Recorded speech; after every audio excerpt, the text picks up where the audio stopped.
I felt like it was my calling to, do something different with my career in television, and so I definitely pursued more of a secular route, and I just wanted to impact the culture and and reach the masses. And I think that to me was important. Even prior to launching Zeus, one of the first shows that I sold was Preachers of LA Right. and to Oxygen Network and very secular network. When we sold that show, we had a lot of prominent pastors and bishops featured on it, from Noel Jones to, Bishop McClendon to Dietrich Haddon, Wayne Chaney, Ron Gibson, very diverse group of pastors, different personalities, different denominations, and it was a lot. But I think for me, the goal was to really humanize those guys, to show that people put them up on a pedestal that they can't live on, and it's okay. That they're human just like us. They make mistakes. They have challenges just like us, and even though they're in the pulpit and they're preaching and encouraging, congregants that you should live a certain way, they have their own personal challenges. And I think folks really appreciated that. So it was an instant hit.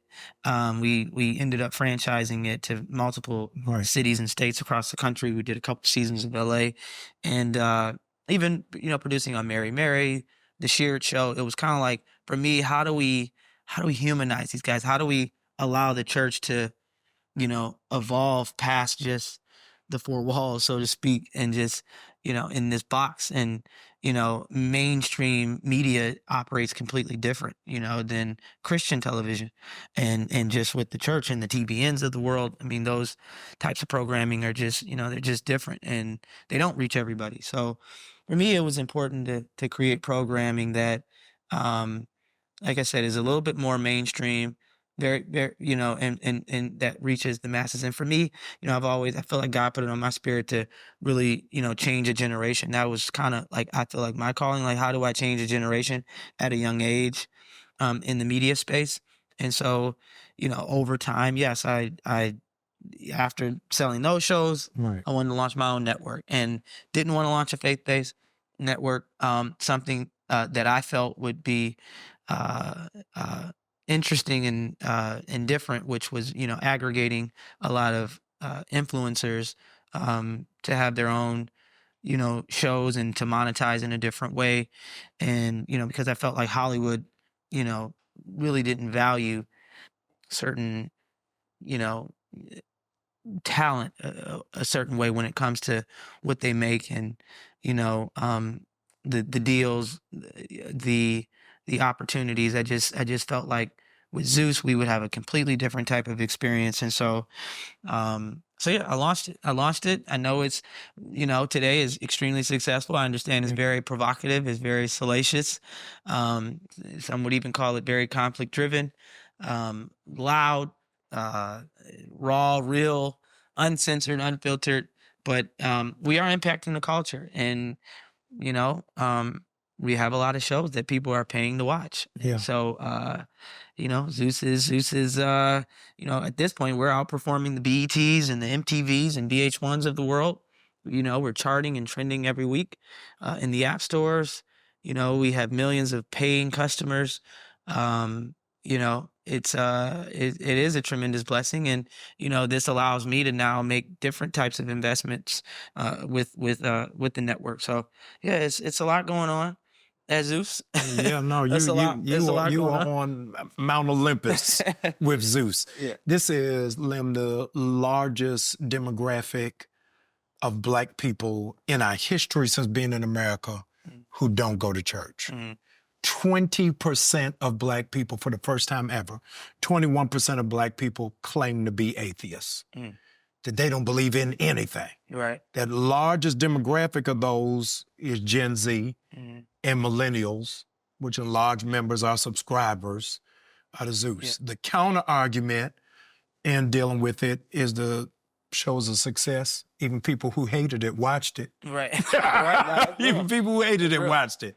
But there is no, for example, there is no Rabbis of New York. Right.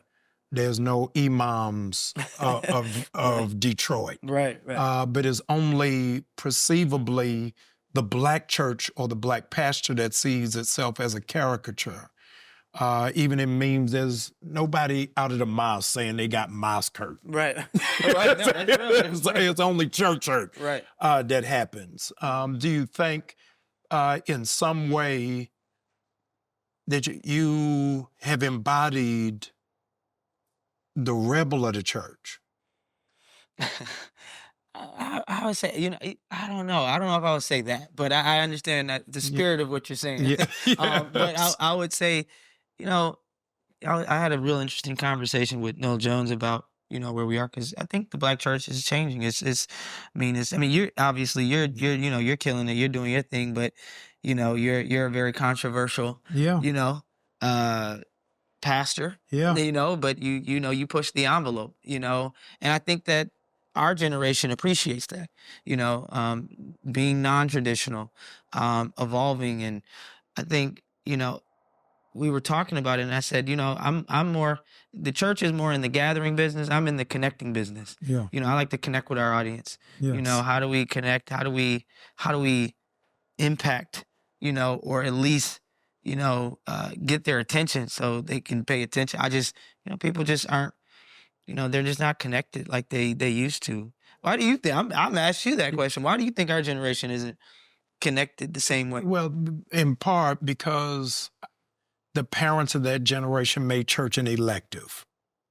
So if you go to any church today, kids are in church with a tablet. Right. That's true. And with headphones on. Right. They are completely zoned out. This generation don't even know what Vacation Bible School is. Right. Sunday school don't even exist. So I think those basic things have been taken away at the cost of streaming. Yeah, technology. There is no relationship of brother and sister. Bob Johnson, at his height, found himself really under microscope when, I'm dating myself, they took Ed Gordon and Tavis Smiley off. There was no news. Kathy Hughes found herself under ire because she took away Roland Martin. So those networks were reduced to reruns of Martin and Sanford and Son, and really didn't have anything equipping. Your network is constantly under fire because it is accused. It only shows the base level of us, not the higher level. Yeah.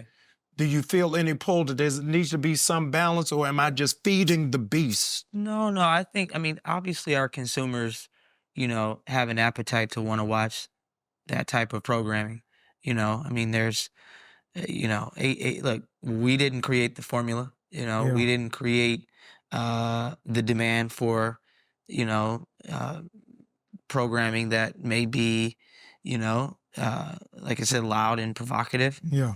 There's tons of shows, scripted and unscripted shows on HBO, Netflix, that, are controversial, whether it's our people or what have you. But I think, yes, the goal, we absolutely want to create a more diverse group of shows on the network. I wouldn't say that we, I get that we're under fire sometimes because it is extremely loud, and there's some violence there, and people feel away, but there's a demand for it. People are watching it. People are eating it up. I think what they appreciate is, to some degree, because I don't know everybody's struggle, Right. But there's a relatability factor there, where I think people see themselves in these shows sometimes, or what they go through, or the challenges. I get it. Sometimes we show a little bit of the salaciousness, the violence, or what have you. But there's heart in our shows. There's levity. There's other components and elements to the programming that aren't just focused on that. I understand some of the marketing assets that draw you in may feature a little bit more of that, but when you watch the whole show, there's several elements to it, that I think people appreciate.